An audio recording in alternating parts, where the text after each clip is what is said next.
Hello, Peter4789 Sirus here, and welcome to Sirus Gaming Corner, a gaming podcast where I, Surface3090, and maybe for some reason, will talk about various gaming topics. From new games to the old, everything is fair game. And it's, again, just me and Sword again. I don't know when Force will be back, honestly. Yeah, we're keeping our fingers crossed. Yeah. For today's episode, this is probably going to be the last episode of the year, especially since we're like literally just recording this at November 30th right now. And like for the year-end podcast, we're probably going to discuss all the various type of games that we've played throughout the year, which is 2022. What are the games that you played this year, Sword?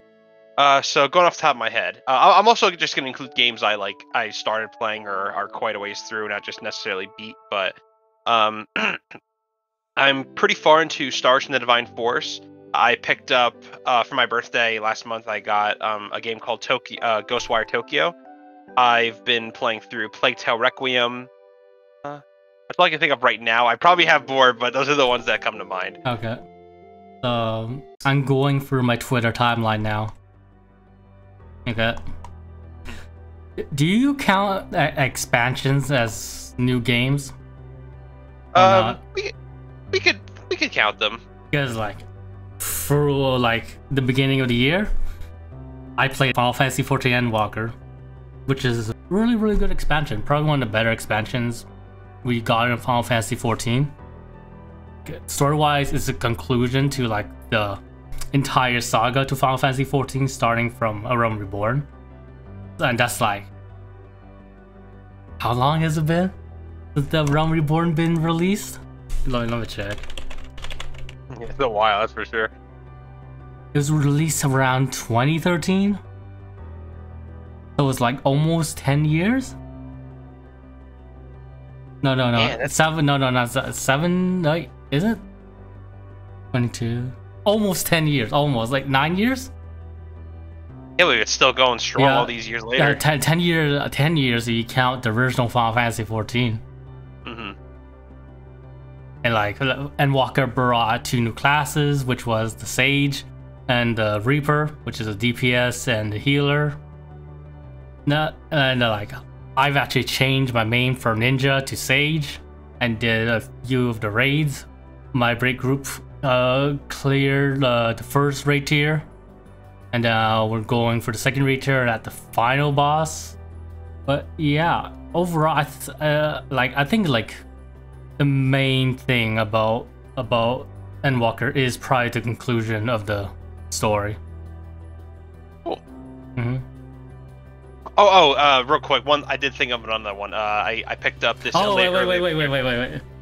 What do you also hear about the first few days of Endwalker? About how people couldn't log in? Oh, yeah. What was it? Wow, what a great first impression for a game. I mean, like, I don't think they could prepare for that because there was a bunch of new players, and they literally couldn't get the parts to build new servers in. Because there's like a chip shortage around that time. Oh, okay, yeah. So, yeah, I mean, it's just funny how that worked out, though. Like, everyone's hyped up this game and they can't. But yeah, like when people logged in, they didn't log out, just in case. Oh my god. And then like devs got in place like a very like short AFK timer. That if you AFK like for 10-15 minutes, they log you out. So you got people constantly just clicking or getting some other family member to keep clicking on the game for them so that they don't log out if they are out or doing something else. Got it. Yeah, better safe than sorry. But yeah, I can't really discuss much of Endwalker because like I have to talk about the entirety of Final Fantasy XIV so far. And yeah, that's a really long topic. Yeah, it's a whole that almost warrants its own video in a way. Like it's that bad. Later down the line, I played Elden Ring. And oh man, oh boy, Elden Ring sure took off. I would probably say that Elden Ring is has both the best and worst thing of a Souls game I played. Like, I think the world exploration is really cool. Like, I like how there's a lot of freedom. Not only in where you can go, but also in all your various playstyles. And that there's a lot of variety in how you can tackle content. And I do think it got some pretty cool boss fights. But then I do think that it does suffer from some of the usual downfalls of open world design. And that like compared to the standard Souls game, like every area and every boss you fought still felt unique on their own. Why in Elden Ring there are some repeated fights in the game, which has diminished the quality of the boss fight somewhat. Especially like there's a repeat of Astel for some reason, and I don't think that fight should necessarily be repeated. And he appears in a mine for some reason, which feels really random. I think I really do like the game. Like, I think like the main dungeon area, where it feels like the most soul-like, is like the best area in the games. This is like Stormvale Castle, Raya Lucaria Academy, Volcano Manor, Lindo, Makula Malak Tree. Let's see, what else am I forgetting? I think there's one more area I'm forgetting. But yeah, I think the legacy dungeons are like the best part of the game, and it's like, and I do like the open world design of it as well. Even though there is more like, some of it is pretty. Some of the dungeons could feel pretty but I do like how you get strong by just exploring around the area in the game through like beating bosses in these optional dungeons and leveling up and being able to like level up slowly throughout the optional content to tackle the main content, which is pretty hard. But yeah, overall I would say Elden Ring is like a really good game, and I can like, if it wins Game of the Year, I'd be totally satisfied with it winning Game of the Year. I think it's like overall great game. I'm definitely fully expecting it too, with the popularity of it, I'm not gonna lie. After Elden Ring, I played a bit of Scarlet Nexus DLC. Okay. I actually made an entire video on Scarlet Nexus earlier this year, which is, suffice to say, I really liked it. It has some problems, but I do think it's like a really good, pretty good action RPG. Mm-hmm. And the little I played Scarlet Nexus, it seemed pretty good. Mm-hmm. Like, I think like the combat in Scarlet Nexus is probably one of the best things about it. It has one of the most free-flowing combat systems I've played in a game. In terms of how you are not encouraged to not only attack with both melee and range attacks interchangeably, but also how fluid it is, how you are so encouraged to play that playstyle. And it's such a unique combat flow that is very unique to Scarlet Nexus, I think. And I do think it's really cool. I think the SES abilities are really cool as well, in terms of each feeling like their own type of power. Like, some powers feels samey at the start, like pyrokinesis and electrokinesis, but they do come into their own later on in the game when you unlock their upgrade. And I think Scarlet Nexus has probably one of the best gifting systems I've seen in a video game, at least in recent memory. Like, you got far enough to give gifts in that game? I think I got that far. Yeah, I remember being able to do. Yeah, that was a cool mechanic. Like, I really like how the gift that you're giving to a character is actually shown in the hideout. I think that's really, that's really cool. And not only that, really good attention to detail. Yeah. And not only that, some of the gifts are like a good amount of the gifts are unique to the character, which does add to the character building in the game. which the game is pretty strong at too, as well with the character episodes. And adding to that, you can even see the character interacting with the stuff sometimes, which really does make them feel more like human beings who interact with stuff they actually like. So like I think the gifting system in Scarlet Nexus is like so multi-layered in how it like conveys character ness in various characters, if that makes sense. Yeah, no, yeah, I gotcha. Like it gives like characters so much I get a bit more nuance, I guess, in seeing them interact with their gifts this way and make them feel more human. For what I did play, the characters do, like, the characters did seem like pretty interesting. Yeah. I would probably say like one of the biggest strengths is the characters, and if you don't like the characters, you probably won't like Scarlet Nexus. But yeah, after Scarlet Nexus, I played Triangle Strategy. And wait, huh? I was gonna say, that one also got like really like a good reception too. Yeah. I would say like this is probably my game of the year. Really? Even though I haven't played through all the routes. Like just for the one route I played, I think it's like a fantastic SRPG. Like I think the story setting around Triangle Strategy regarding like Norzelia and regarding the three nations of Glenbrook as far as the Hyzant is really interesting.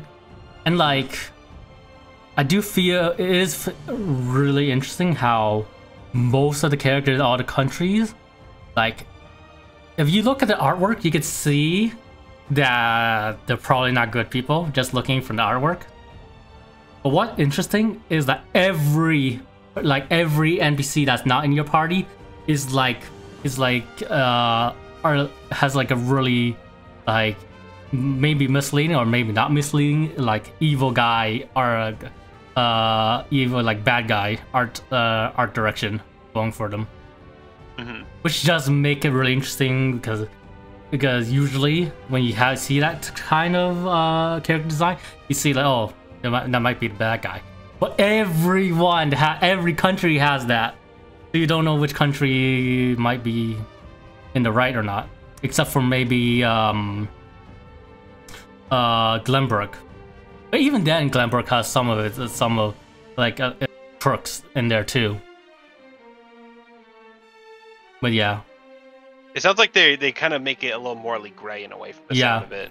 Yeah, I think it is a really interesting way to make it morally gray, rather than just making it let every like antagonist to be more sympathetic. They make every major like each nation's major player to be cutthroats and bastards of their own in some way, which is another interesting way to do it, I think. And I think the way how they handled routes in the game is really interesting, because like this game has multiple like you go through the story and there are multiple routes you can go through, and depending on the route you get a totally different battle. Now like the story does get go into like a Mass Effect thingy or Dragon Age way, where it does have like a definitive point where you're supposed to go to, but how you go there is very varied and very interesting. It may be harder or easier to get there depending on what battle you go through, and I think that's really interesting and makes playthrough the games pretty interesting too. I think gameplay wise, this Triangle Strategy is also really, really interesting. It's an SRPG, so you got a bunch of units to control, and like I think the character building isn't as deep, or isn't as like deep as Final Fantasy Tactics, which is where this game is heavily influenced by this and Tactics Ogre.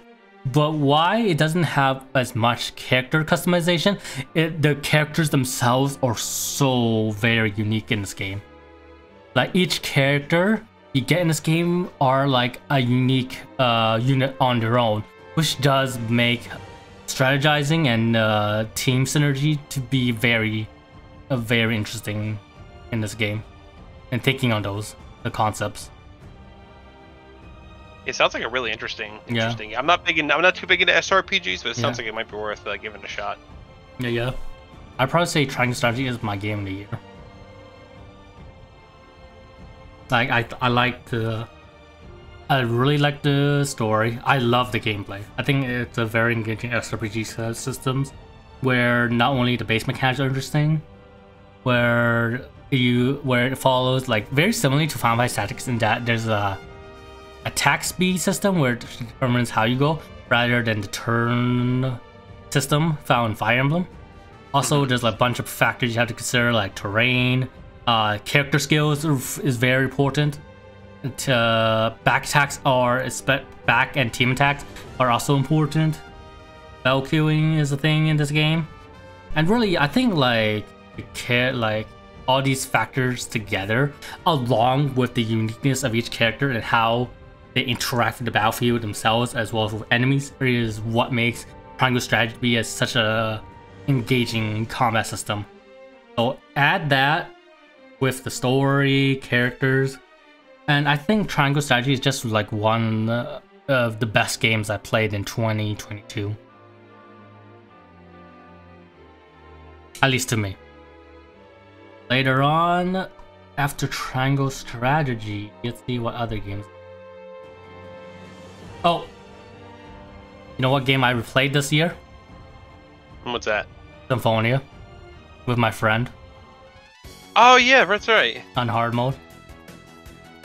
I saw some funny, some interesting Twitter videos from you about some of your experiences with it on hard mode. It trusts you, laser. Screw that. Screw that move. I hate that move. Who names the attack after themselves? What does he do? What does Mythos think he is? Douse? Yeah, right. What a pretentious twat. But yeah, I played through Symphonia. Like, there are some parts are kind of age, obviously. Like, you play you remember playing Lloyd, right? Remember his Rising Phoenix move? Yeah. I thought you could use that in the air.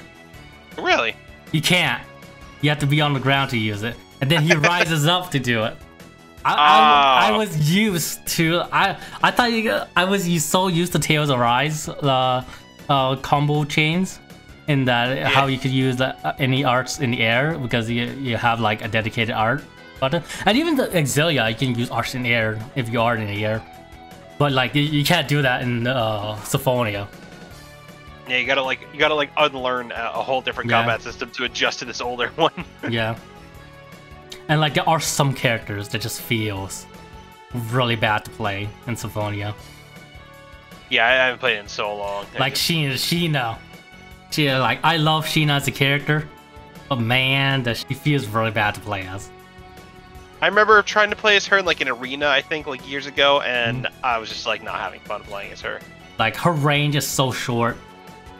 Like whenever you try to use a union attack on an enemy with her, I have more luck using a union attack with Genius's kind of Dharma than I do with her paper seals.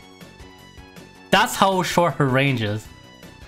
Yeah, I remember. I think the one time I really remember playing as her in the original was when I think they went to like a Tower of Salvation or something, and they had to like split up temporarily. And I made Sheena the party leader, and I was playing as her. I was like, my God, she can't hit anything.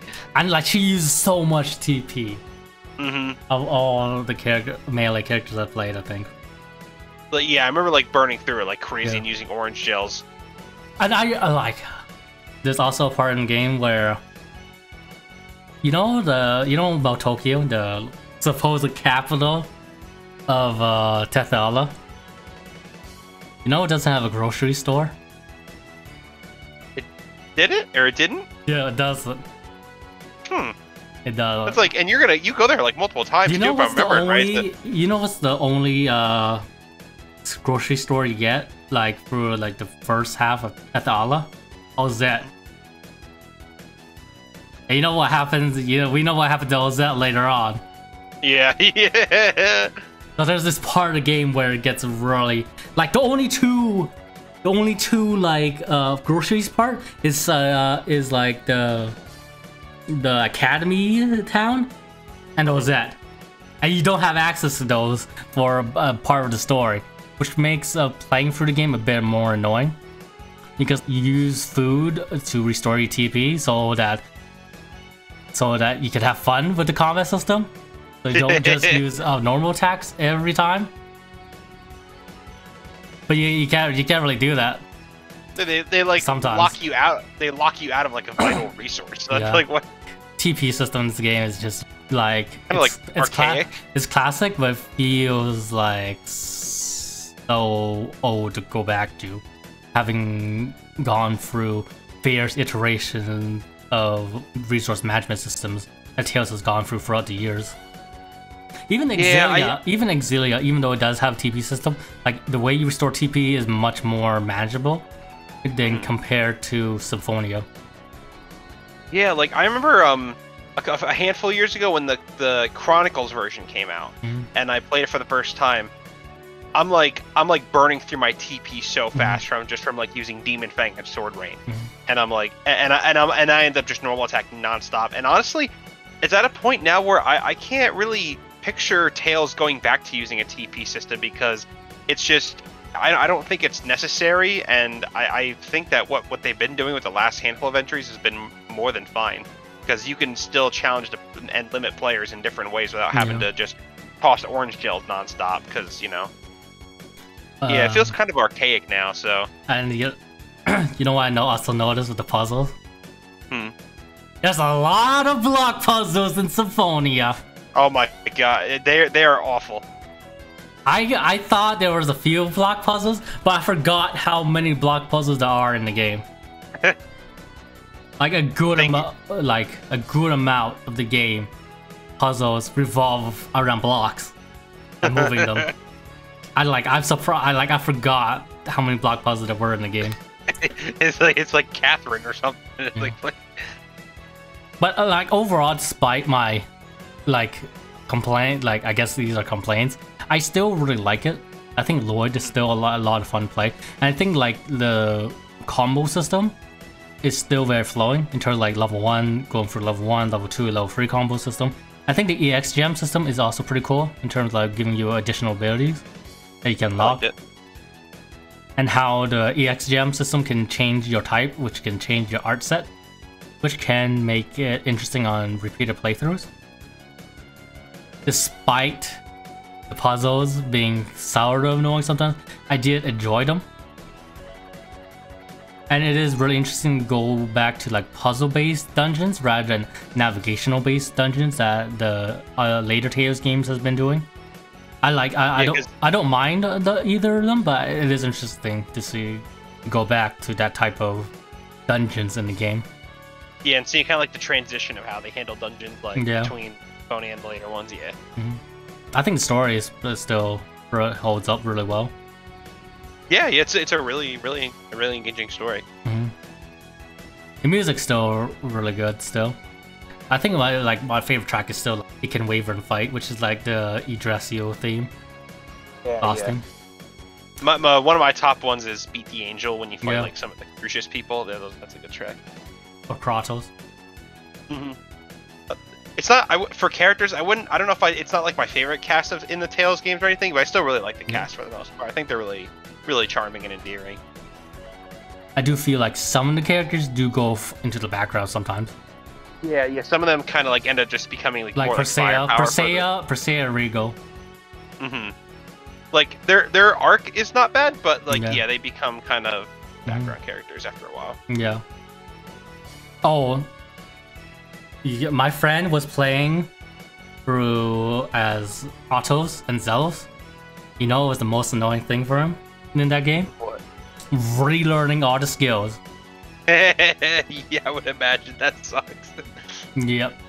I think it's really neat how you have to learn skills that way, But I will say that's pretty annoying if you have to do it for the same character archetype and they still learn that skill.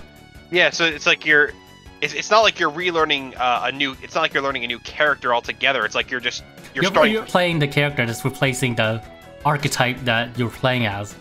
Right. Mm-hmm. So it's like you're starting from scratch in a way. Yeah.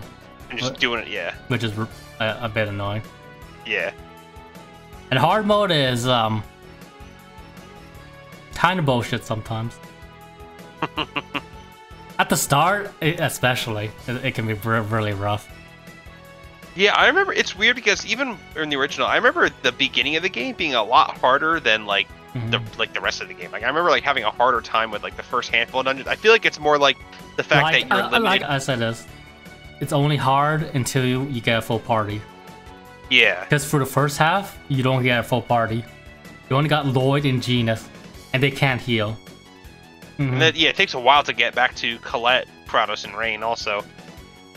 And I'd probably say that it is interesting to go back to a more archetypal character roles within like the character playstyles. Lloyd is very much just unga bunga guy in terms of like how you play him. Right, yeah, pretty much. And Rigo is like a bit more interesting in that play him as an air combo kind of. Because he has like his a totally different combo art system chain with ground to air attacks, air to ground attacks. So you have to combo between that. So he makes a very aerial fighter, and he's probably the only aerial fighter in the game. But then you got like some characters that are just not fun to play because of how set in the archetype they are. Like Rain is just a healer. Yeah, there's like almost literally nothing else to her besides that. It's not fun. She's just a healer. She has photon, but that's basically it. Yeah, otherwise she just. I like if you compare that to the other healers in the series later on, like with Vesperia, like Grace's F, Zelia 2. Like Zelia 2 does like you don't even need a dedicated healer in that game. Just because every character got a healing spell in that game. Zesteria and Berseria don't really have traditional healers in the game. And Arise, like does got a dedicated healer, but you don't need to keep playing Xion, I think. Yeah, and plus, I mean, and Dohalim also has some pretty also has healing magic, so yeah, you don't need Overall, like I think like Symphonia is definitely an aged game if you compare it to the rest of the later games. I still really like my time with it. Let's see. After Symphonia, what else did I play? Oh, I played a bit of Xenoblade 3. Oh, you played all the way through it? No. Oh. I don't know why, but every Xenoblade game I played for a bit, I go a year without playing it, then I beat then go back to it, then beat it. It happened with Xenoblade 1, it happened with Xenoblade 2, it's probably gonna happen with Xenoblade 3. Honestly, I'm the same way. I haven't touched Xenoblade 3 in a little while. I'm very far, but like I put it down for a while and I haven't touched it in like I stopped when you learn chain attacks. Oh, so you're like very early in the game. Yeah. Oh, okay. Yeah, that's another game I forgot to add to my list of games I played this year. It was Xenoblade 3. From what I played of it, I liked it. I mean, I probably might like 2's combat system more at the moment, but that might change when I play more Xenoblade 2. But I think the story is pretty cool so far. It gets a lot more complex as you go on. And the way it actually starts to tie things from the first two games together, which I won't go into for spoilers. But like there's references, and then there's even a couple cameos, and the combat does open up. There's a job system for your characters, and yeah, honestly, I'd say it's probably my game of the year personally, because I'm on chapter 5, so I'm very far in the game. And I'd say that it could very well end up being like actually my favorite Xenoblade game, period, depending on how much it. So. I also played Cyberpunk 2077 this year. Oh boy. I like to give it his credit. I think it's a good game now. Okay. It's a good game now. I think. Oh, so they patched it and everything. Yeah. Okay. Yeah, like, I at least played it on the PC. It seemed really stable. Apparently, the PlayStation 5 version is pretty stable as well. So, take that as you may. I think the strength of Cyberpunk 2077 does come from the story and characters and the writing. Okay. Even though, like in terms of the type of story you see, it has more of a punk theme going, rather than the usual Cyberpunk stories you probably see like from Ghost in the Shell and stuff like that. And like Deus Ex. I think like the gameplay is also really cool, and that there is a lot of varied ways you can play for the game, and like the game rewards you for it. Like the enemy design is very much, you can see is designed around that fact and how like generalized they are. But because of how generalized they are, you have a lot of options to do in combat, a lot of varied, interesting ways to level up various builds to tackle the gameplay. And I think like the power progression in the game is also very strong, to the point that the game can be really easy if you want to. Like I play. Are you recording? Yeah, I'm recording. Oh, I'm sorry. Okay. Do you no mind worries, dude. No worries. You mind if I join in? Or yeah, you can join. Oh yeah. We were just talking about our game, the games we played this year. Are you talking about Star Ocean? Cyberpunk. Oh, you're talking about Cyberpunk. Yeah. Okay. Because like that game has like absurd power progression in terms of just how you can just dominate enemies in that game when you get the right good build going. Not even like the best build, just like a good build going. But despite that, I will say that Cyberpunk 2077 you can still feel its troubled development cycle in a lot of ways in that game. Did you start playing it because of the anime? Yeah. That and the sale, yeah. And that, and my friend said he liked it, so I thought I'd give it a chance.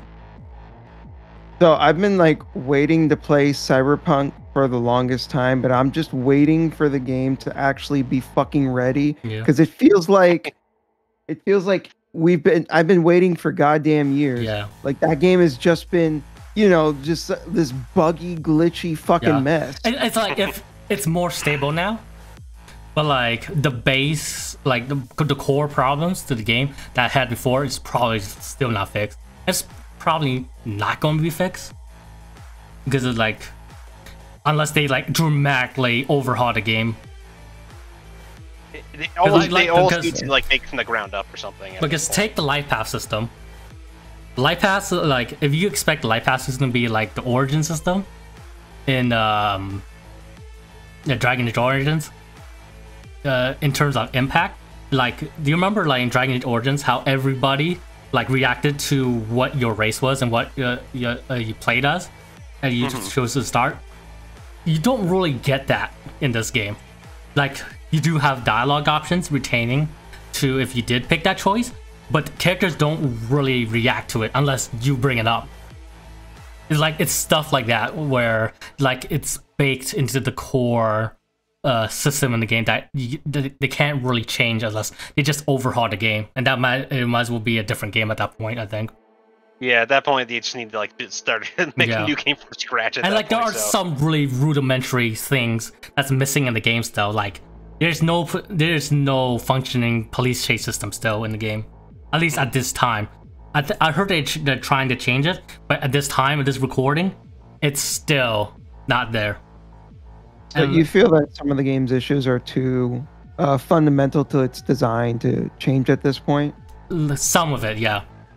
Okay.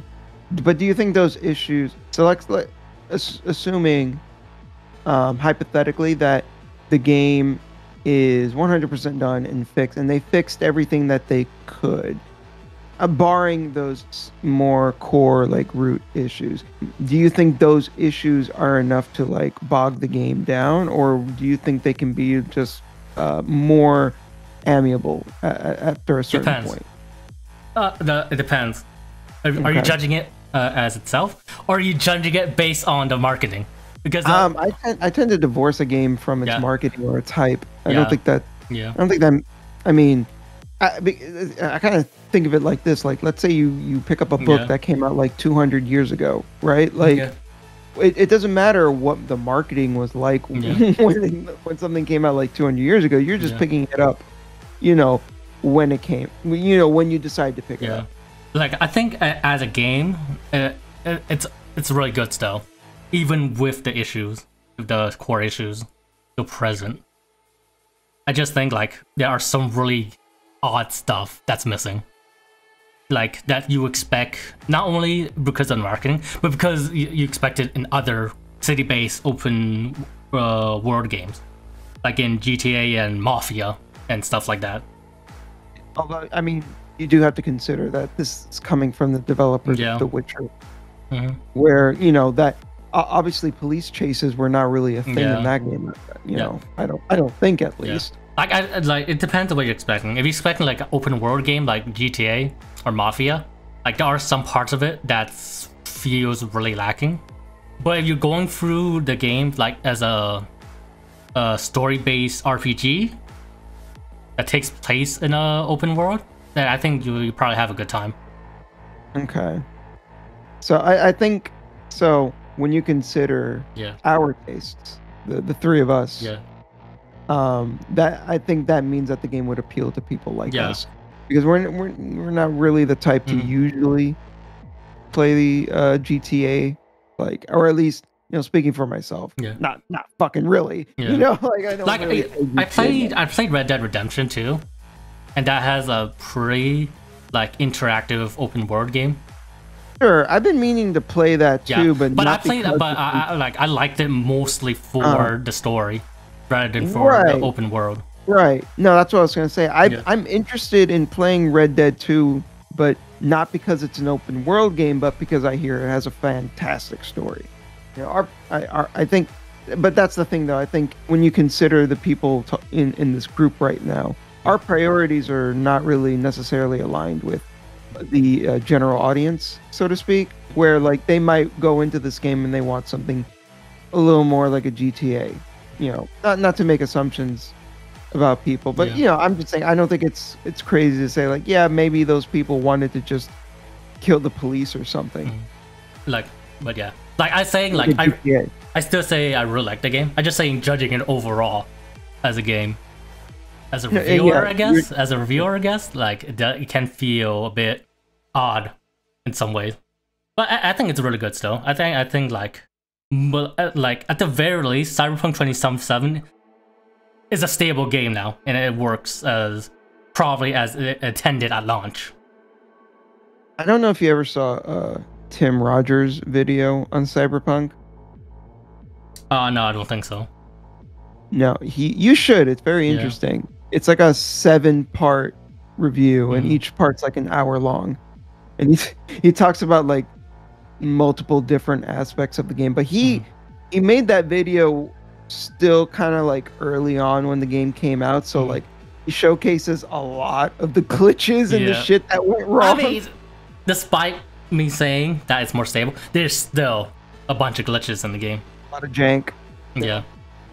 And the driving, another part. The driving feels really slippery in this game. Like it feels really rigid if you don't use the handbrakes. But then if you use the handbrakes, it feels slippery as all hell. But you have to use the handbrakes if you want to turn in time. If you're going through like a relatively good speed in the game to get to places. So as a result, the game doesn't like really feel that good to drive. Oh, that sucks. Yeah. Hopefully that sounds like something that could be improved. Though. Yeah. Apparently it was worse, but I'm just saying from my experience right now. Jeez. It doesn't feel that good. At least driving cars, driving motorcycles is a bit better, just because you have more space to maneuver to like counteract that slipperiness somewhat. But yeah, overall, like I think Cyberpunk 2077 like is still a really enjoyable game if you're going through like the right mindset of expecting like an story-based RPG that takes place in an open world game, an open world that has a bunch of side quests tied to it. And I think some of the side quests are really cool in the game too. After Cyberpunk 2077, what other game did I play? Oh, I played for Resident Evil 4 this year. Oh, I want to hear about this. Oh. I didn't mind the tank controls. I didn't mind the tank controls very much, surprisingly. I think it's because of the camera perspective. Yeah, I think it's also because of how the enemies are designed in the game. Like the enemies and environment are like perfectly suited for the tank controls because of how the enemies are like. Most enemies are really slow moving, so you have time to use the tank controls to do what you need. I will say that the game doesn't really teach you that well in certain terms, like some mechanics. Like aiming at the knee will allow you to do like a specific attack. Yeah, you can do like suplex or the kick. Or like the kick is from headshots and they get stunned, and the knee is like suplex. Ashley wasn't as bad as a escort mission as I thought initially. No, she's not at all. Yeah. You know what is obnoxious though? What? The QTEs. Yeah, that's like the one big flaw of that game, I would say. There are like a few QTEs, I swear. I'm pressing as hard as I can, but I still failed. There are certain versions of the game, I don't know which version you play, but there are some versions that let you turn off the majority of the QTEs. Oh, okay. I played it, my friend gifted me the Steam version, which is why I played it. Okay. I actually replayed it recently, but I played the VR version. Okay. And that one lets you, with exception to like certain contextual QTEs, like if you get grabbed or something, or if you're running from something, then you'll have to like shake the controller or whatever. But for QTEs during cutscenes, they're removed. Oh, okay. You know what's the best part about the QTEs in this game? I'm playing on a PlayStation controller, but the prompts are all on Xbox buttons. That's good. Oh my god. But yeah, I say overall, I really liked it. Though I can see why people said why people might dislike this game just because of how action oriented it is. I know that Forrest is not a huge fan of the game, and I think it's because he's a fan of the old school. Yeah, he likes the the pre-rendered backgrounds, the fixed camera angles, the stronger emphasis on puzzles and stuff.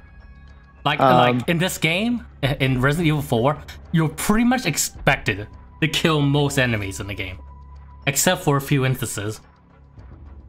Yeah, that's right. I think it works because like the gunplay feels really satisfying to do. And I think the upgrading system with the guns are really cool. I think each gun feels really good to use and vary too. Which handgun did you decide to stick with? Which one's that German-looking one? The Red 9? Yeah. That's my favorite. Yeah. My friend said that was the like best one or something.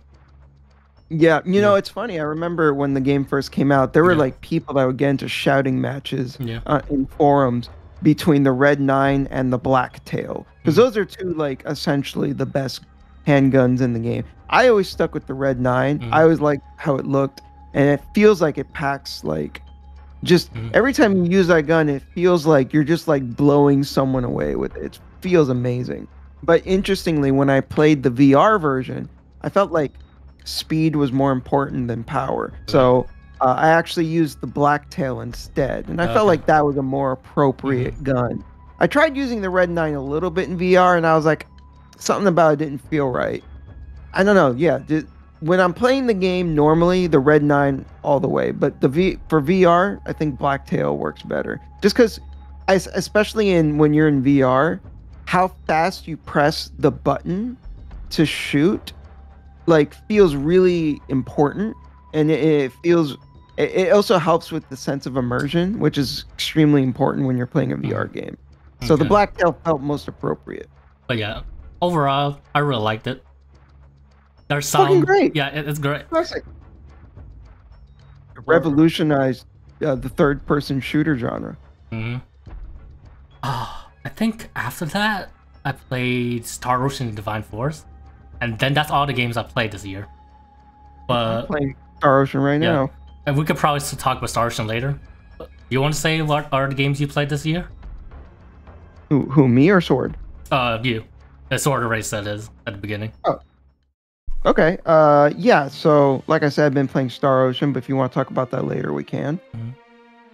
I picked up a triangle strategy as well. I didn't get too far in it just because I've been, I was in the middle of some other games, so. Hey, that's my game of the year. It came out this year on the Switch, right?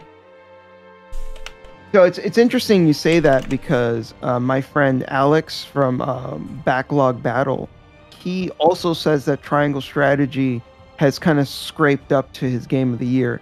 Originally he said it was going to be Elden Ring, and then he said it was going to be Xenoblade 3. Yeah. But then he played through Triangle Strategy. I don't know if he finished it yet, but he was like, "No, this is game of the year." Like it was between Elden Ring and Triangle Strategy. There are just some parts of Elden Ring where I'm less hyped about now that I think about it more. Like, I think some of the combat designs is a bit iffy in terms of how aggressive the bosses can be sometimes. Yeah, I didn't play too much of Elden Ring, to be honest. I played it. I love Elden Ring. I played it through twice. Okay. Each was 100 hours playthrough each. So I did play a chunk of Elden Ring, and I did enjoy what I played, but that was during my FF14 addiction. Yeah.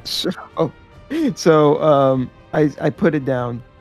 Luckily, right now I have my Reaper fully geared up, which is my main class in 14. So I'm giving 14 a break for now, and I'm using that opportunity. It's like, okay, I need to stop playing this fucking game and play something else.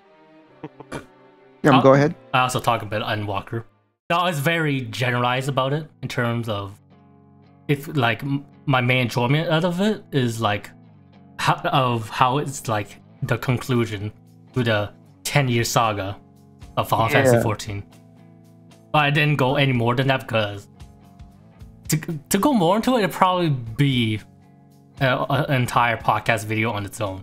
Yes. Just because Final Fantasy, like, in order to understand how good Endwalker is, as a conclusion, you have to go through the other parts of Final Fantasy 14.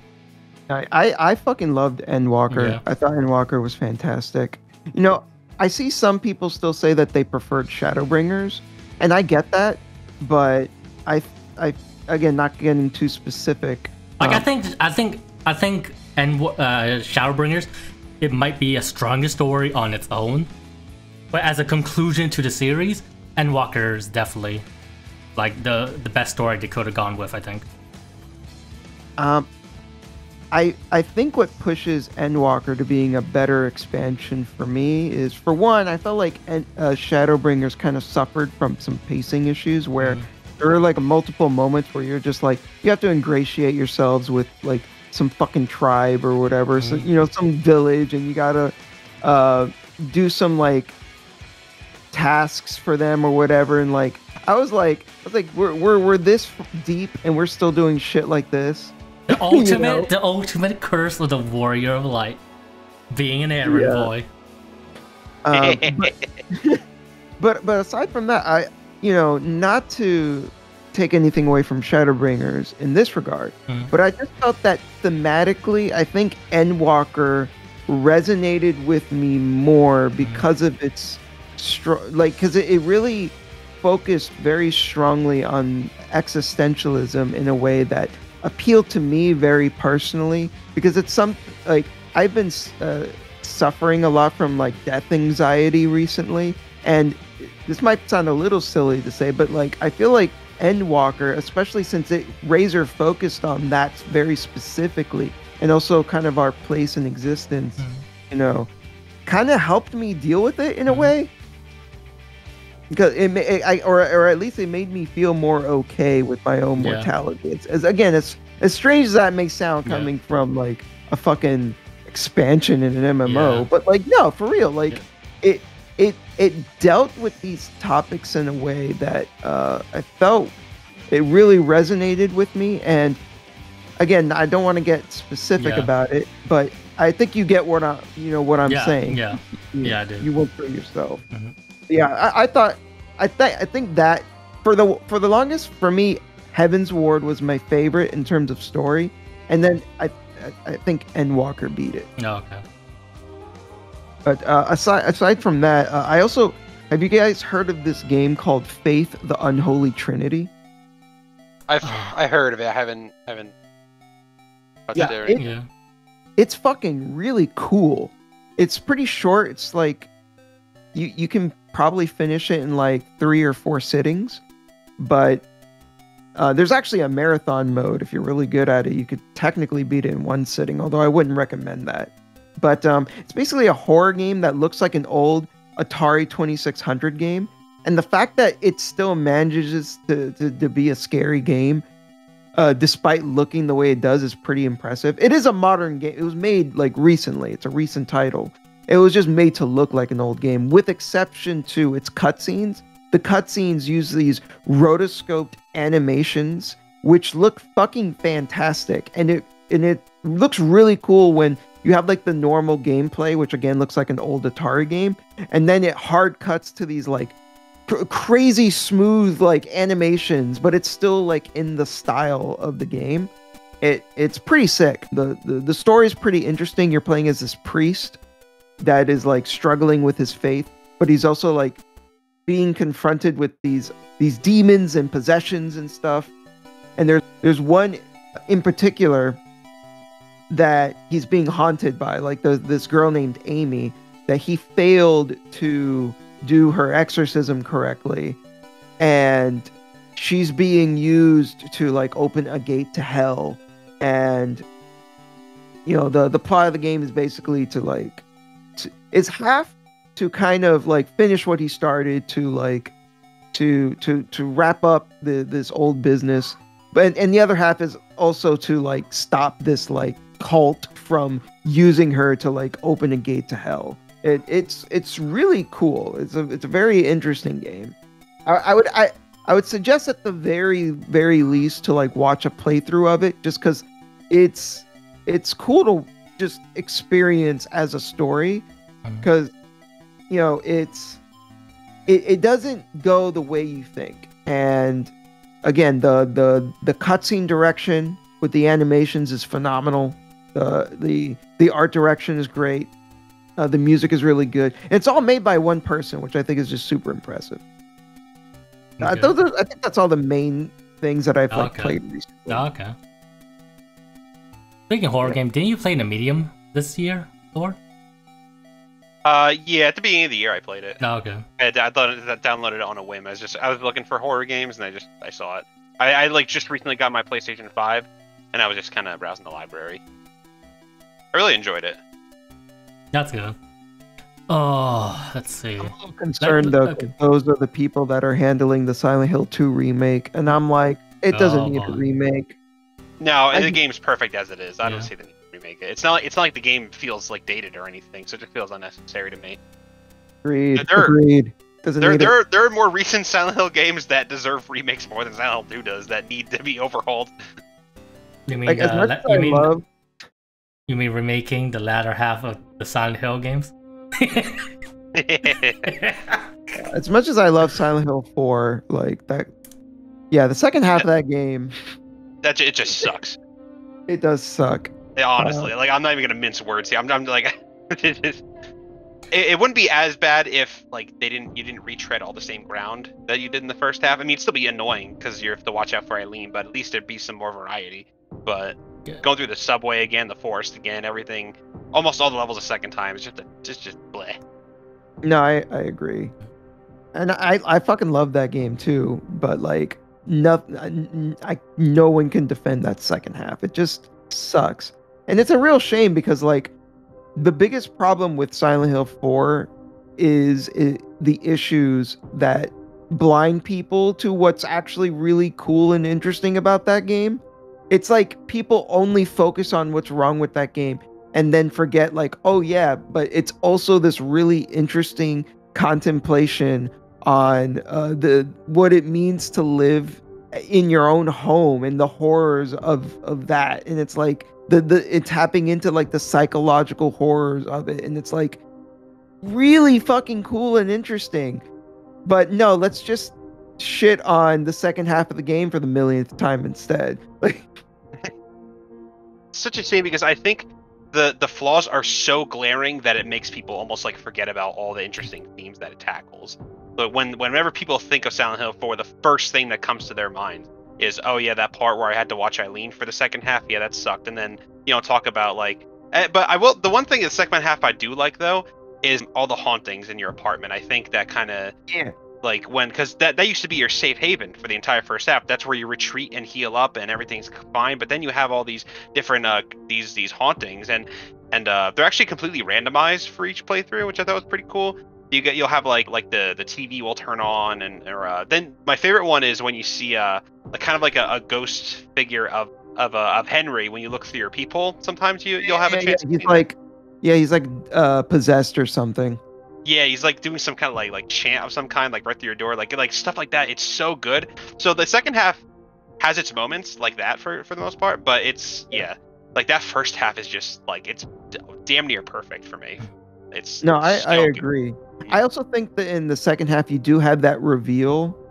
Spoilers for Silent Hill 4, I guess, but you also have that reveal that there's the false wall in your apartment and Walter's corpse is there, like hidden in your fucking apartment room the whole time. Yeah, because in the he starts chasing you in the levels, and then like his actual literal physical corpse is in your apartment. It's been like right. It's so like stuff like it's so good. Yeah. I kind of taking a step back and kind of reading the subtext of that. I kind of took that as like the game saying like, even though you've kind of convinced yourself that you were safe in your apartment, that like you were never safe to begin with. And it's kind of this message of like, the concept of a home is kind of just this mental construct, and like, you're never really as safe as you think you are. Yeah, like the themes are so good. It's just a shame that the game just kind of it just takes a shit in the second half. Yeah, literally. Because otherwise, it's like it would be like an easy like close to a 10, like almost on par with Silent Hill 2 and 3 for me, almost. Agreed. Yeah, like if it wasn't for the second half being as bad as it is, I would gladly say, yep, just as good as the original trilogy. But hey, you know what? For all its jank, it's still a game that I still love and appreciate. It's for what it is. I still haven't played Silent Hill at all. Unless you count the demo that got taken down before. Oh, Silent Hills or PT? Yeah, PT. Well, I'll tell you this, the little secret for you guys and anyone else listening. If you go on archive.org and you look up the Silent Hill Enhanced Edition, you can download Silent Hills 2 and 3 pre-patched with the fan-made Enhanced Edition patch, and they're good to go for free on archive.org. Damn, that's pretty neat tidbit. Yeah, it's fucking great. Like, and if you want to, you can go to the website and you can update them. Like, because I think when they were uploaded to archive.org, it was like last year. So there have been more updates since then. So you could like patch it further and get it even better. But like, I tried playing them as is, and they're still like really good. Like they're still like really good versions of the games of 2 and 3. So yeah, go ahead if your computer can run them, which I mean most modern computers should be able to. Fucking go for it. I mean, it sounds like it's definitely a better way to do it than that shitty HD collection. 1000% better. Like not even like close. How did it turn out so bad? I guess. Yeah, apparently they were given like they asked for the source code and Konami was just like, LOL, we have the betas instead. Take A whole lot, honestly. Apparently, the source codes get lost a lot. So yeah, the reason why is because like back in the day they blame it partially on like they just weren't very good at archiving stuff, but they also would actively like destroy source code for a lot of older games just because they would either try to like conserve space or I think it was also a way of like making sure that stuff didn't leak. Like, you know, other people wouldn't get other companies wouldn't get a hold of their source code. Yeah, I can see that. But yeah, okay. But nowadays though, that's not really as much of a concern. So it's like nowadays it's like there's no excuse. Archive your shit. Okay, let's talk about Star Ocean: The Divine Force, since we've all played it. Oh baby! Yeah, I haven't quite finished it yet, but I'm very close to the end. Where are you, technically then? I'm on the Scorpius ship. I just met JJ. The colony. You still got you still got quite a ways. You still got quite a ways still. Oh, do I? Okay. Yeah. It felt like I was like really close to the end, the way the game was talking. Well, but yeah, like literally. Do you play Raymond? Do you play as Raymond or Leticia? Raymond. Oh, okay. I was talking about this fact to Sword just before we began, but do you know that your ninth party member is unique depending on which character you choose? Yeah, I remember hearing about that. Yeah. So apparently JJ, for example, doesn't join if you're playing as Leticia. Yeah, you get Theo instead. Right. I'm just saying. The Scorpio robot man looks cooler than Theo, at least to me. Can I just say, the thing with Theo, I mean, we're kind of jumping into spoilers a bit already, but like, can I just say, like, the fucking thing with Theo, like, betraying everyone was like horseshit when they were like, oh yeah, no, it's okay, we forgive you, I believe you now, and I was like, just shut up. That drives me nuts. I'm reserving my judgment until I play Leticia's playthrough. That there might be more build up to that, or more payoff to that. Well, as it stands, it reminds me of a similar moment in Tales of Xillia with Alvin. Alvin, like 3 or 4 times there. I was like, it's okay, man, come back to us. We're good. Here's the thing, though. While that's still horseshit, even in Xillia, I'm able to forgive that more. Because Alvin is a great character. Yeah. Theo is not. Theo is basically almost a non-character on Raven's playthrough so far. Especially if you compare him to Alvin. Alvin takes a fucking Tyrannosaurus shit all over him. Yeah. But yeah, Star Ocean Divine Force. What do I think of it? I'd probably say... what do you think of it? Its budget, you can certainly see the budget for the game. Yes, for sure. Yes, you can. And even like the facial animations look so. It looks bad. It's like ripped right at Infinite Discovery. That's how bad it is. Even in the cutscenes, they reuse a lot of the animation and just like really no exciting cutscenes in this game. I think when you get down to it. Like, you know what's the best cutscenes in the game? The intro when the Aegis gets shot down. That's I thought you meant like when you start the game and you hear like the dumb butt rock. Oh no. I remember when I first started up the game and I heard the rock music. I was like, what the fuck is this booty ass rock? In terms of cutscenes, the reuse animation you see characters do in like the talking cutscenes, you can really tell it's a budget. title. But like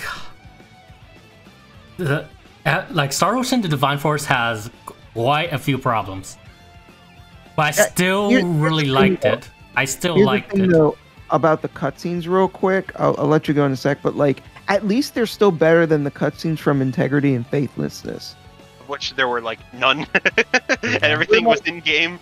There was like if like there were a few cutscenes here and there, but like 90% of it was like you were just walking around while characters were like just like spouting boring dialogue. At least these are cutscenes, right? Sure, the cinematography isn't anything great. It's just shot reverse shot, but at least it's something.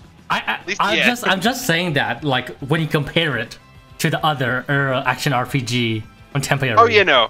For sure, but it's just like when you compare it to what came before it, this is like a godsend. I'm just like comparing it to what people are probably going to compare it to, with Tales of Arise. Yeah, no, I mean, this is Star Ocean 6 needed to be a return to form in the same way Tales of Arise was, and I don't think it was quite there. I don't think it quite gets to that level. But yeah, overall, I think it's a good game still. But there's like from what I've played, I'm enjoying it quite a bit too. I'd say it's pretty good. Like I don't really like giving out numbers, but like if I had to, I'd probably give it like a 7 out of 10. You know, like with 5 being like mediocre or average, right? It's a 7 out of 10. It's pretty good. It's pretty decent. The dialogue isn't cringe like it was in 4 and 5. Like it's definitely it's leagues better than 4 and 5 for sure. Yeah. Like nothing, it's like Shakespeare, but like, it's definitely like a lot more natural. 4 main problem was the script. Yeah. The dialogue in 4 is just painful, and it's made even worse by the voice acting. Yeah. Yeah. I mean, the voice actors tried to do their best, but there's only so much. There's only so much you can do with what they were provided. Yeah, with the script and bad voice direction too. Like when you take like great voice actors like Matt Mercer and Laura Bailey and make them sound like they're amateurs, you fucked up pretty bad. Yeah, like it just seems to me like whoever was in charge just like did not care. Like they probably were just like, man, this game's story sucks. Why bother? I don't know. Yes, let's just show up, say some stuff, go home.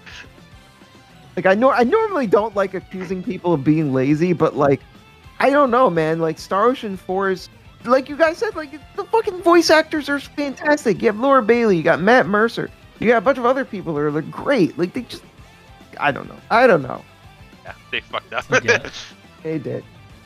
But I will say though, in terms of the combat, I think Star Ocean 4's combat is still better than 6.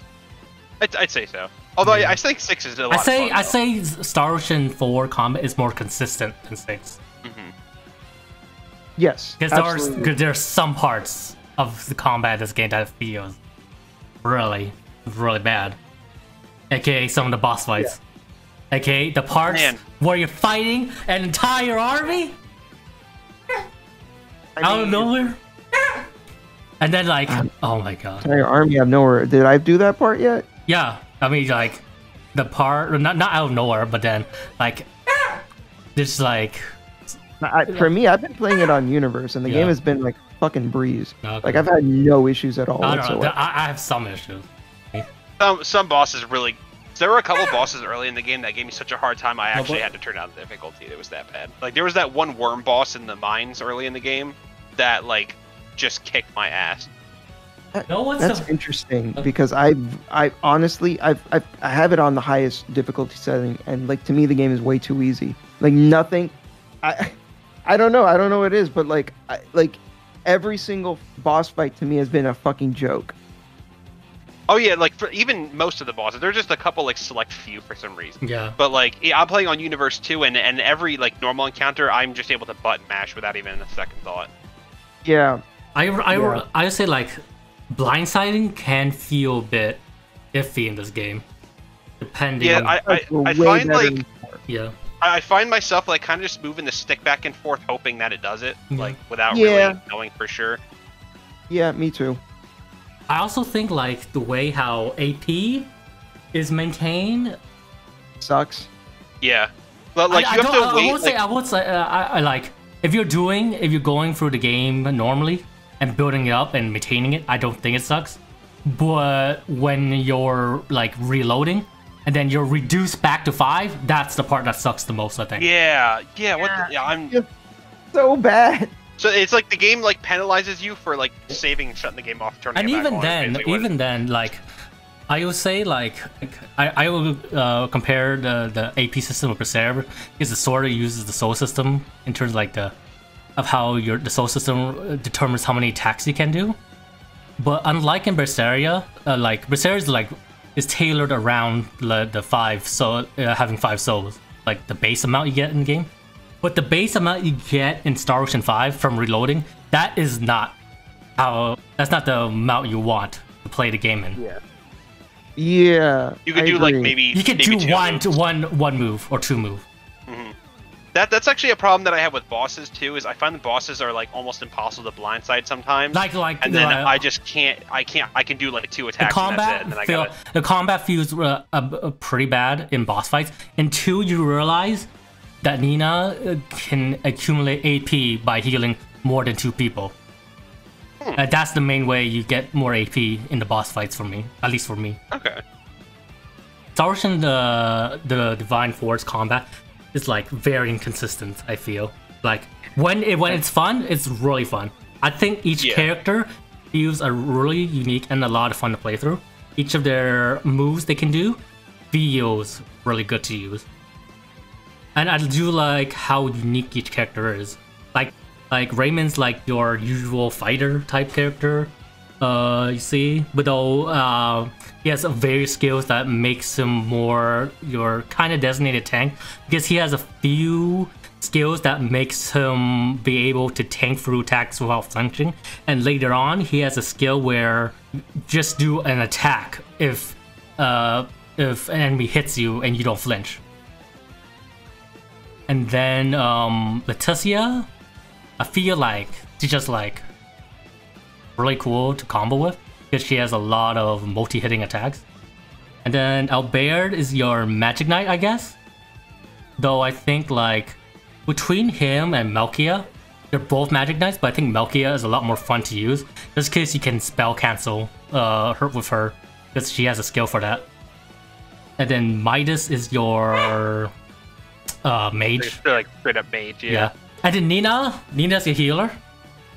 And it's so odd to go back to a character like Nina coming from various action RPGs that have like their heal roles to not just be healer roles. Because like Nina is just straight up support in the game. Yeah, she has very few like attacks that actually attack, you know, like it's primarily just like buffing and heals. I mean, if you compare her to like to Tails again, like Xion, Pascal. Huh? Pascal. Yeah, Pascal's healer. Is Pascal more like healer? Sheria, maybe? Yeah, maybe? Sheria. Yeah. Sheria was the healer. Yeah. Okay. Elise, like they were healers, but they could also do quite a bit of DPS in the game. Yeah, same with like Tyr, Estelle. Yeah. You know. Yeah. Rain. But Rain's like more supportish. Yeah, but Rain. Yeah, she was more focused on heals, but even DPS. But like, it's really odd to go back to a game that just gives you just a pure healer. But I think like how she heals is her moveset is pretty interesting. In terms like she has like all of her heals are AoE that center around her, so you have to do somewhat good positioning with her as you play as her. But then she has a skill that recalls your ally's position to where Nina is, which makes her a really good character to switch to if you want to reposition your allies so that the party AI don't get themselves killed. Real quick, I wanted to bring it back to like the problem with the AP system, because I just remembered something that would happen to me a lot playing through the game is that I would reach a point where there would be an obvious boss, be like, well, you know, this seems like a good stopping point, right? So I would stop playing, and then the next day I'd load the game, head straight into the boss fight, and then I'd fuck myself over and realize, oh, I only have like 6 AP points. See, so it's like I said before, the game literally punishes you for like stopping the game. It's like, Yeah. What? Not even stopping the game. If you die and get game over, you still get reset too. Mhm. Yeah, I don't understand what they were going like. I'm not a fan of how the AP system worked in Berseria, but at least it felt well designed for what it is. For me, it was more like just a personal like, I don't care for it, but I can see the design in it. For Star Ocean 6, I'm like, what are you doing? Like, this doesn't make any sense. Like if the AP they provided still felt playable during like the base amount they give, I probably wouldn't mind it as much as I do right now. But as it is, just starting you off with 5 AP just for resetting, that's really, really rough, I think. It's such a bizarre design choice that I just can't wrap my head around no matter how much I try to think about it. It just doesn't add up to me. I mean, like, I sort of rectified it because you could increase your AP by using Nina. But yeah, that's... Yeah, but like... That's still annoying. Another problem that I have with the combat is it feels like... So I kind of like the idea of the chain combo system of like, oh, you can create your own combos. That's great in theory, but I feel like it kind of suffers from like a dominant strategy effect where like, just make everything Boulder Crush, because Boulder Crush does so much fucking damage. It might as well be your whole combo. Yeah, I would probably say extremely powerful. Yeah, I'd probably say like more the game is revolved around using a powerful skill than using than creating combos like in a Tales game, I think. Yeah, and see, and I think this has been a consistent issue with the Star Ocean series, where Tales has it correct, where Tales games typically punish you if you try to reuse the same attack over and over again. They'll do less damage. There's an obvious gap in between the attacks. You know, there's or rather a delay between the attacks. It's trying to disincentivize you from just button mashing, right? But Star Ocean never picked up on this, and this is it's better in this game at least than it was in Star Ocean 5. But like, it's still suffering somewhat from the same issue. And again, when you look at Arise, for example, you have to think more about how you craft your combos. While in Star Ocean 6, for the most part, you can mash the square button with like the original like 3-hit combo that the game just gives you at the very start to the end of the game, and you'll be fine. Like, I still try to craft interesting combos, but that's mostly because I think that's fun, rather than it being the most efficient thing. Not out of necessity. Yeah. Yeah, like my default is always the square combo. Yeah. Like that's But always even then, like, there are some characters I just sometimes reduce to just using their most powerful skill. Like Mariel, I just use shotgun and energy burst. When I'm fighting a boss sometimes. So like, for example, so for my square button combo, the only thing I changed about it is I took out Bell Ringer and I put payback time instead. Otherwise, it's the same combo I've been using since the very beginning of the game. Payback time, quick ripper, and then Boulder Crush, because you have really quick hitting attacks, and then Boulder Crush just does so much fucking damage. And I have another combo technically with Bell Ringer, that kick attack, and Cruel Buster, but like, I almost never use it because why bother when the other combo is faster and does more damage. The only time I do any other types of attacks is Outrage, Abyssal Gate, or requesting backup.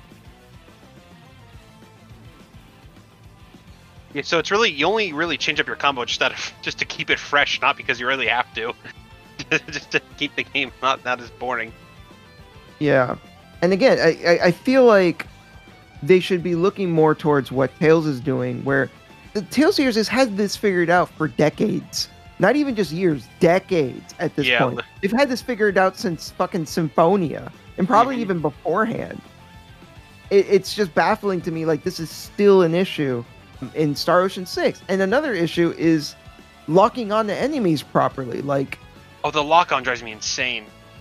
Yeah, it's like, again, this has been a non-issue in Tales games for decades.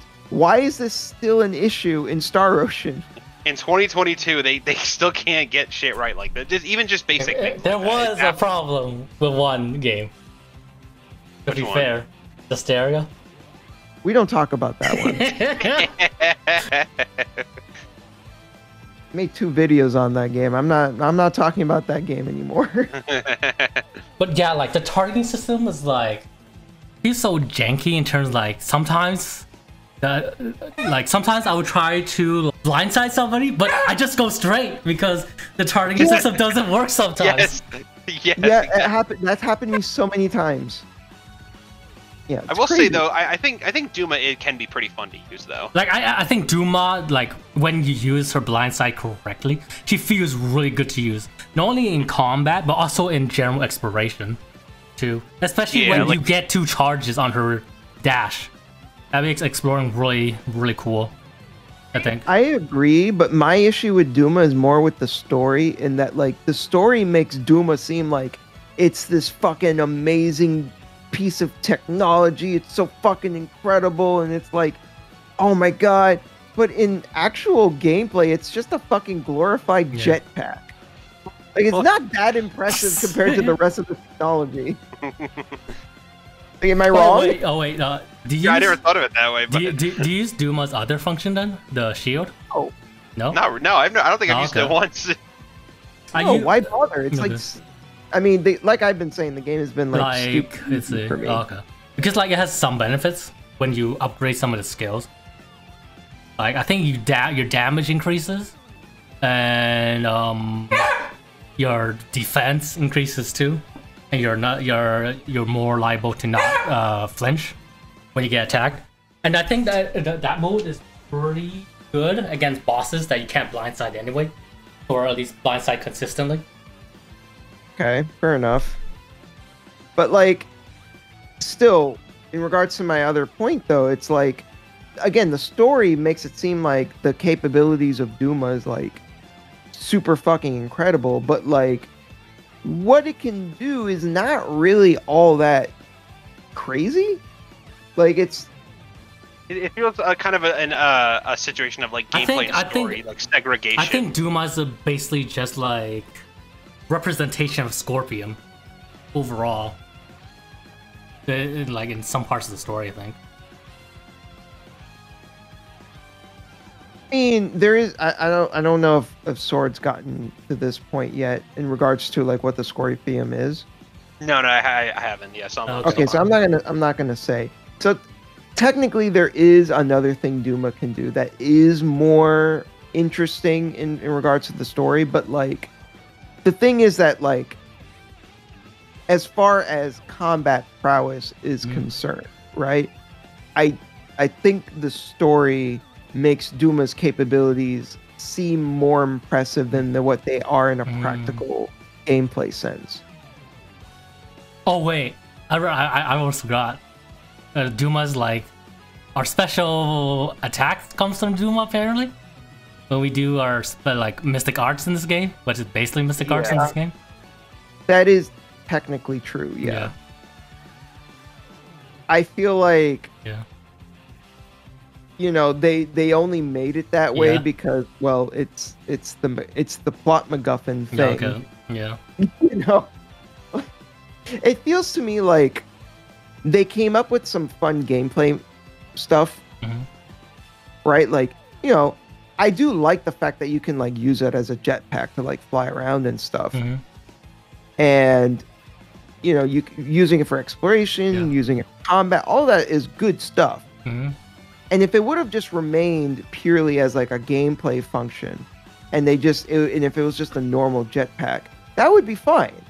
But like the fact that it's also just so integrated into the story, the way that it's integrated in the story to me feels really bizarre. Because like it's constantly referred to in the story, like the way that the characters just talk about it, just it always rings as kind of just insincere in a way. It reminds me of kind of like an edgy kid that like thinks he's really cool, it's like the writer thought that Duma was really cool and wrote it in a way that expects everyone else to think it's really cool too. Like it's more a matter of it's incredible because the game says it is. Kind of like what it sounds like. Yeah, basically. I will say that Duma. I'm surprised that Duma has an actual character in the game.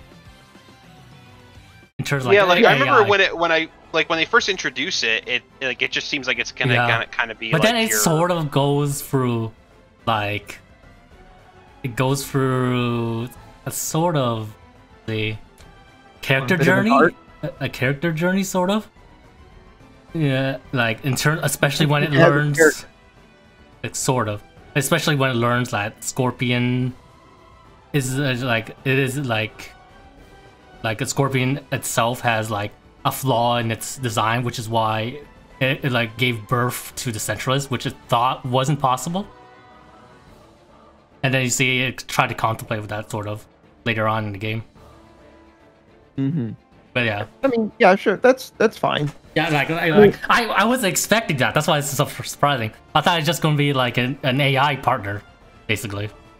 Sure, and that's how it is for the most part. Yeah, but yeah, it does have its own little character, which is nice.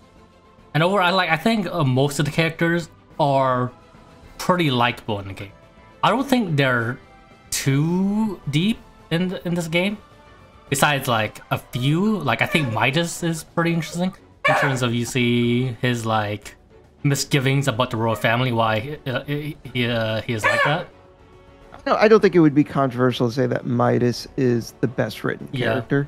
But I think the rest of the characters are still pretty likable.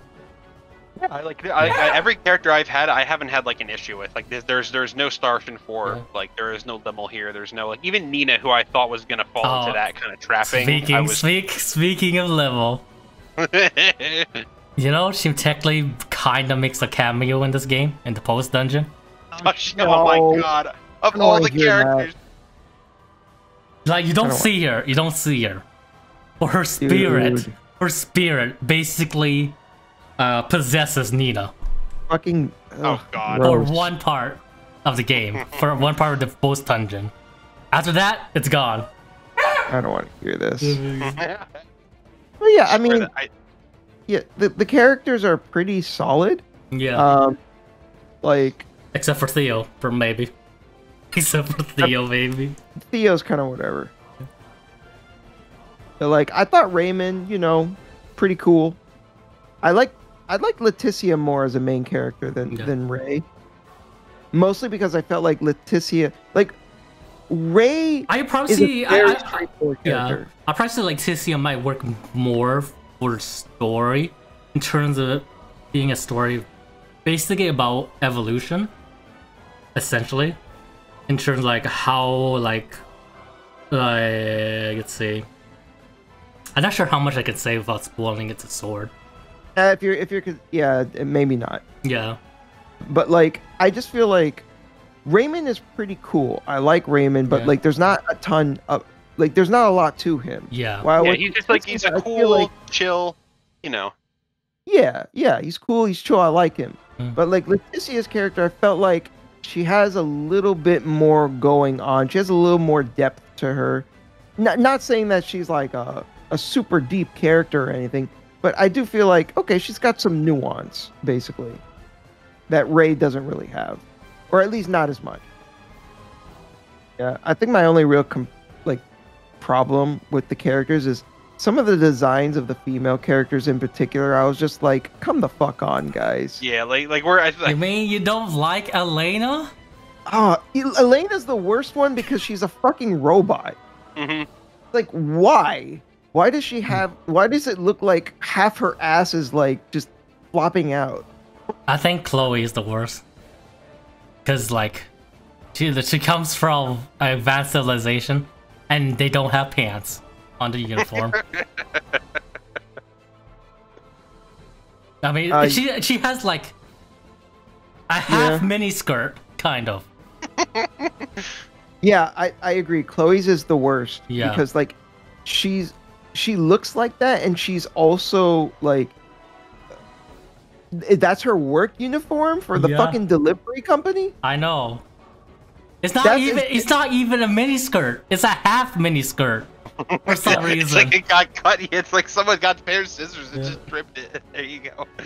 It's like the mini skirt on the side, but then like the front and back parts, there's nothing. At least Letitia's design, she kind of looks like an alternate version of Saber, so she looks fine. What do you think of Mariel's design then? Her design is fine. Like, my problem with how she looks isn't really her design, but more so I think when they modeled her, I think they had a fear that because her clothes are so like poofy, that like they had a fear that like her model would constantly clip into itself. So like all of her like idle animations look really awkward. Oh god. Like all of her movements just look really strange because like it looked like they were trying really hard to make sure that like her clothing just wouldn't clip into itself. But yeah, well, okay, I can see that. I probably say There's also Malkia. Oh yeah, Malkia. Her design is also just fucking ridiculous. You'll see her when you see her sword, but when you see her, you're gonna be like, "What the fuck am I looking at?" She's got like purple hair and like golden chained breastplates, and it's ridiculous. I think I remember seeing someone like that in like the opening cutscene with that goofy rock track we were talking about earlier. I think I saw I think she was like there was a clip of her in it, and I remember some like the antagonists like her look kind of goofy. I mean, but hey, this is a series that has like Iria and Fiore in it, so I mean it's kind of like par for the course at this point. Yeah, I guess it is. I guess it is par for the course. Yeah. I don't want to sound like a prude or anything, you know, like it's not that they have sexy designs. It's that like it just looks stupid to me. Like yeah, and like it's so out of place, and especially like when it's a game that's like kind of like trying to take itself seriously for the most part, and then you have all these like ridiculous looking like girls running around with like fucking that are just have like no clothes on. It ends up just it's like come on now, this isn't a fucking ecchi game here. Like I don't mind Malkia so much because like she's I think supposed to be more a tribal people, but then you get to Chloe and Elena. There's like there's no reason for Chloe to look the way she does. There's just not. Yeah. But like you look at Nier Automata, for example, those designs are fucking great, right? Because one, they're like really simple and stylish, but also there's a point to it, right? Like 2B doesn't look the way she does for no reason, right? Like it's part of the themes of the fucking game. What fucking thematic significance is there for Chloe to have a half skirt? None. Try to impress Antonio, okay? Yeah, by shoving her snatch in his face. Yep. What else to talk about Star Ocean: The Divine Force? I feel like okay. Oh, wait! Item creation. Oh, I completely ignored it. I didn't even bother with it. Yeah, I completely. I feel like item creation is really annoying to me in this game, just because it's basically a RNG. Yeah, the little bit of it that I messed with, I noticed the RNG, and I was just like, "Fuck this." Yeah. Do you know how many? You know how many times I have to reload in the post game to get the best weapon and armor? So many times, so many reloads. I'm so sorry. I remember I was having like when I saw the RNG, I was having some serious Xenoblade 2 flashbacks. I was like, yeah, not again. Oh, with the fucking blades, with the gotcha system.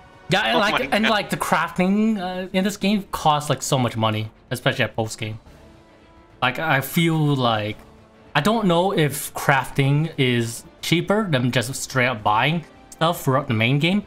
But if I have to think about that, then like I don't see what's the point of crafting through the main game. Because like I've gotten to the point that I'm at in the game without crafting, without an issue. So like clearly item creation it's really only meant for people that care about the post game and want to do like the really hard stuff in the game. AKA me. At least that's how it comes across. AKA me. What do you think of the music? I ain't doing that. What do you think of the music? It's okay. You know, typical Sakuraba noodling. I mean, My thing is, I think they're just more milking the poor guy dry at this point. Like the dude works. Like Tales of Arise came out last year, and he like that's two whole soundtracks in like back to back. And I just think. How about Elden Ring? Who's that composed by? Did he do Elden Ring? Let me check. Let me check. I know he did Dark Souls 1 and 2. No, he didn't do Elden Ring. We've got Yuka Kitamura. Okay. I was just wondering because he did the Dark Souls soundtrack.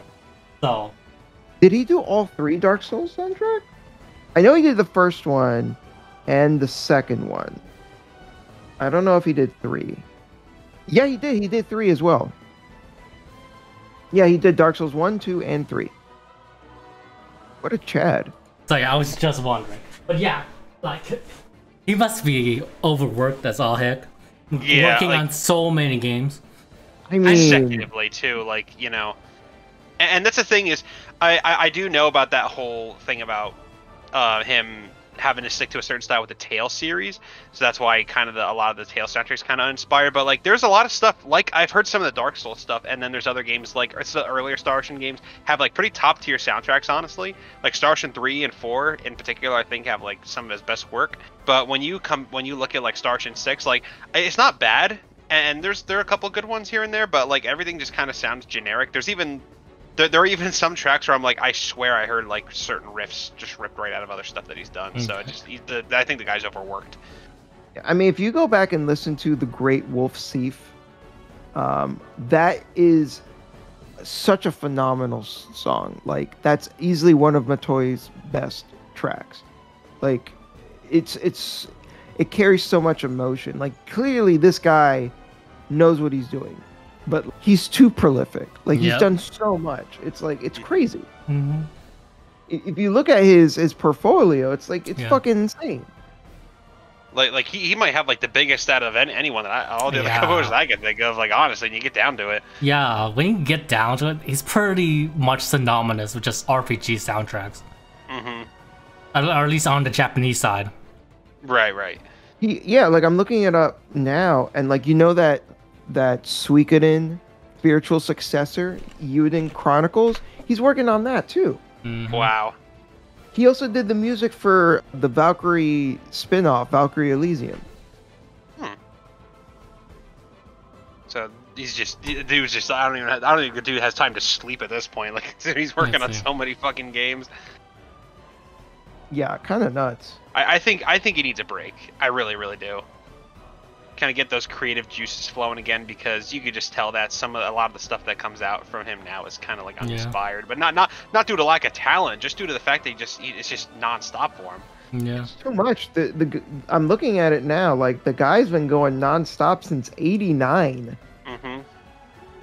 I'm not even saying like retire fully. I'm just saying like maybe take like a year off or something. He's worked on music longer than I have been alive. Yeah, literally, me too. No, yeah, I was born in 1989. Dude's been at it since I've been born at 33 years. Fucking A. I think that's all of the games we played through the year. Mm-hmm. Overall, I think 2022 was. I would say it's a pretty decent year. I think. Mm-hmm. I mean, I didn't go over every game I played this year. I went over a couple, but like, yeah, I'd say like this has been a pretty good year. My personal game of the year is Triangle Strategy. And I will get back to you on that when I play more of it. Yeah. For me, I finish Star Ocean first. I think my game of the year is probably Xenoblade 3 so far. I think it's pretty set in stone. That makes sense. I know you weren't too big on Xenoblade 2. Do you ever play Xenoblade 1, Shintai? I think I remember I think I saw you on Twitter mention that you started it, I think, or something. I did start up Xenoblade 1, and I liked what I played of it a lot more than Xenoblade 2. Yeah. Well, it is the better game then too, for sure. I'd probably say Xenoblade 1 is more consistent than 2. I didn't get too far in it, but I do plan on going back to it because, yeah, I did enjoy what I played of it. I will say, though, that the combat in 2 was better, I feel. Although I still think I enjoyed the combat in 1 a tiny bit more, just because it felt like it was a little bit fast. Yeah, it's faster and more like. I want to say smoother's not really the words. The only thing I can think of though, like it's a lot quicker and responsive. That's kind of. The I would probably say like Xenoblade 1 combat has this opposite problem is 2. Like 2 takes too long to start up, and the overall pacing isn't that fast to begin with. But then like 1, I think the overall combat is like It throws too much at you in the beginning. Yeah, and the tutorials are no good at all, really. Even in 1, like mostly in the nuances you get throughout like for the first half, it doesn't really evolve more beyond that, I think. Yeah, like I will say, like even though Xenoblade 2 felt slower to me, I think part of it is like just Rex's movement speed is really slow. I could tell like, okay, there's a lot more going on with the combat, and it felt more engaging in that respect.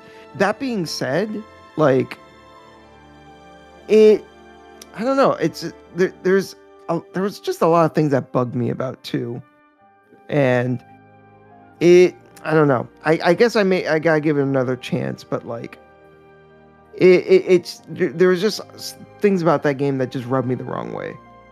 Oh, it's definitely not a perfect game for sure. I do think, because I beat that game, and I think I was definitely more fond of it in comparison, but I can absolutely see why it wouldn't jive with people.